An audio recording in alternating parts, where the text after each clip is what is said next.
Hi guys! So ayan, tapos lang namin yung kumain at naisipan namin na pumunta ng peryahan kasi hindi pa kami nakakapunta doon at hindi pa namin alam kung anong nasa loob nun.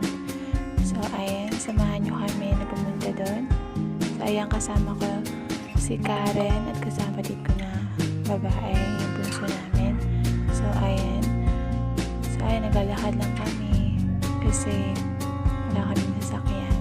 Pero soon, di ba, malay nyo, magkaroon kayo ng sasakyan. Kahit motor lang, basta okay na yun. Ayan yung kapatid ko. Ayan.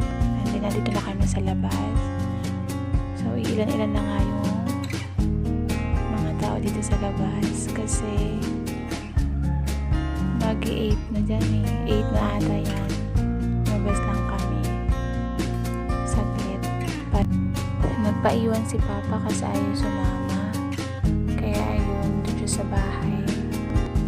So, ayan, dito na kami sa loob ng peryahan. At ayan si Karen naglalaro ng piwi. Nalalagad siya ng piwi. At ayun, nag-try ulit siya. And, hindi siya nanalo. So, ito talaga is yung loob ng peryahan. And, madami na din yung pumupunta dito sa peryahan.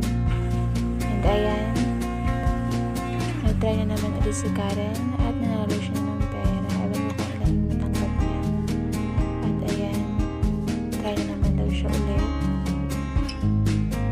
Pero hindi pumasok sa square. Ayan, hindi na naman.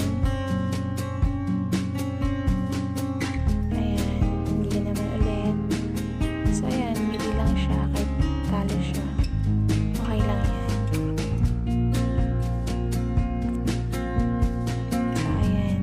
Ubus natin yung pera niya dyan. So, kami na naman ang kapatid ko. Dito kami sa running line. So, ayan, nataya ako sa number 5. Ayan. Pero hindi ako sunerte kasi nasa unahan yung stop yung number sa letter A.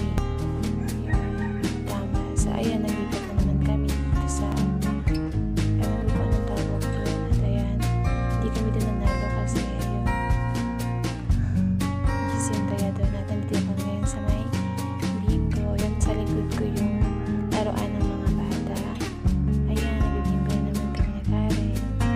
Ayan, nakadalawang try na siya dyan pero talo pa rin.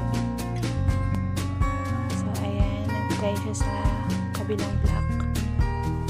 Kasi yung blue muna yung dinataya ngayon, yung pink naman. Ayan.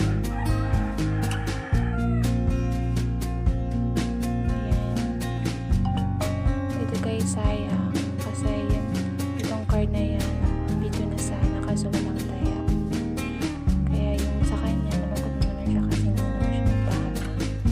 So ayan, ngitian na lang ako. So ayan guys, uwi kami na walang dala, pero okay lang kasi nag-enjoy naman kami. So ayan guys, next time ulit.